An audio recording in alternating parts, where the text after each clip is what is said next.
Wait. Before you run off. This is very important. In this video, you will see a washing machine that may look different from yours. However, don't worry about the look. What to look for is if you have 6 cycle lights in a row under the control knob, like this. If you do, then this repair guide will work for you. In this video we will be discussing the most sold top-load washer in the world, which is sold at Lowe's, Home Depot and other local stores. Let's get straight into it. Make sure to hit the like and subscribe button. Vertical modular washers, VMWs, are the cheapest and most sold washers worldwide. They are manufactured by Whirlpool and packaged with different brand names such as Maytag, Roper, Kenmore, Amana, Crosley and many more. VMWs have a secret diagnostic mode that can tell you what's wrong with them. This diagnostic mode makes anyone and everyone an instant washer repair pro. I will show you exactly what to do to get the washer to diagnose itself and tell you the issue. VMWs come in all different shapes, sizes, and brands. They have a life expectancy of 3 to 5 years. All new appliances are only lasting 3 to 5 years. VMWs are the new washing machine prototype. The old-style washer can no longer be bought new. You will find tons of these machines without agitators. They are fading out the agitator, which is the device in the middle that washes the clothes, because it takes up too much room. VMWs are considered disposable, and most repair companies will not work on them. However, they will still charge a service fee. The main parts of a VMW are the lid lock, water pump, suspension rods, shift actuator, and control board. 99% of repairs done on VMWs are on these 5 parts. Here are some of the main problems and related parts with VMWs. Won't drain, water pump, won't turn on, control board. No spin, shift actuator, won't open, lid lock, banging or shaking, suspension rods. In my expert opinion, VMWs are pieces of junk. Most have no agitator, are poorly made, and have an annoying lid lock. Their life expectancy has gone down to 3 to 5 years from 30 to 40 years.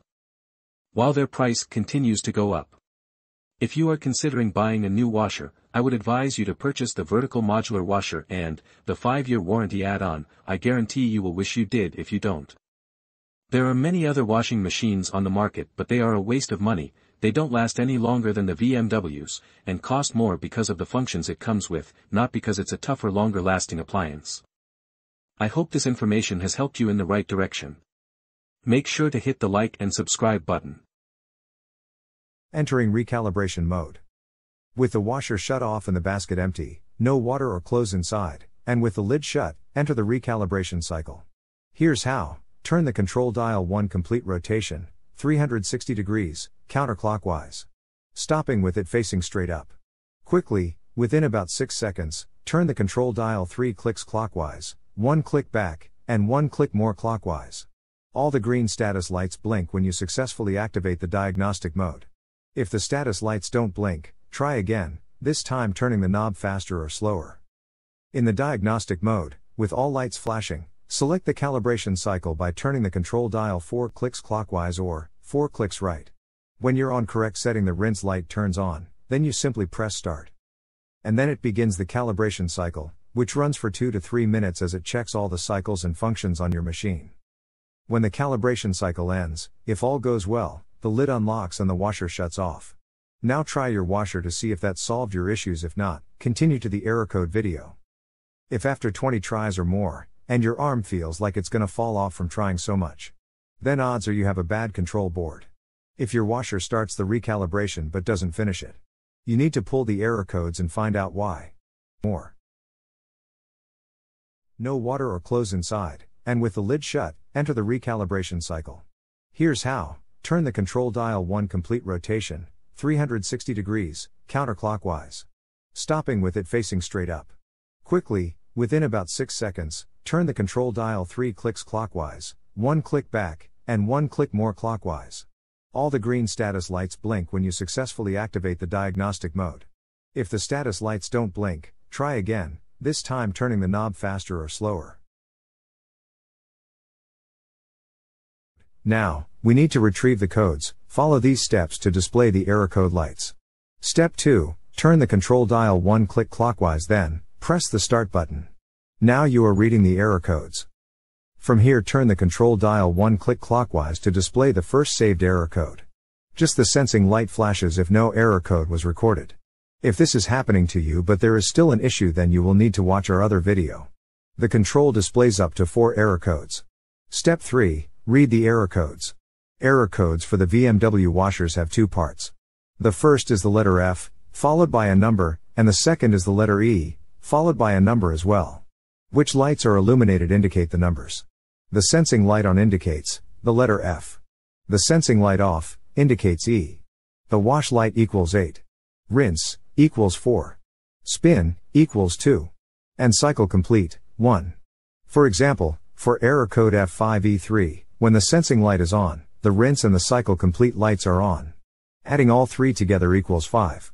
This means the first part of the code is F5. Then, on the other flash of lights, the sensing light is off, but the spin and the cycle complete lights are on. Adding them together makes 3. The second part of the code would be E3. That's one code.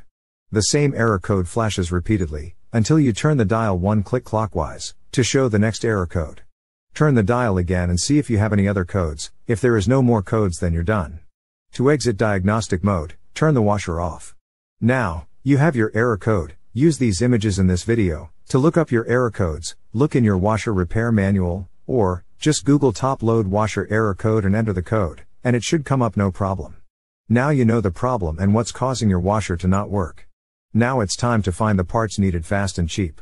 Watch our next video for the quick tutorial on how to do this.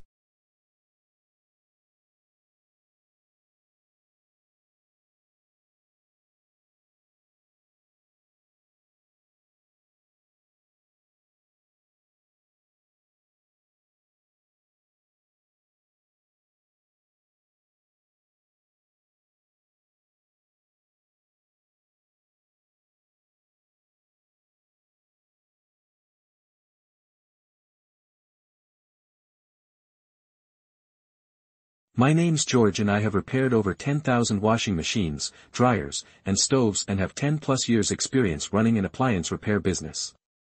The tips, tricks and insights I'm about to share with you, you won't find anywhere else on the internet.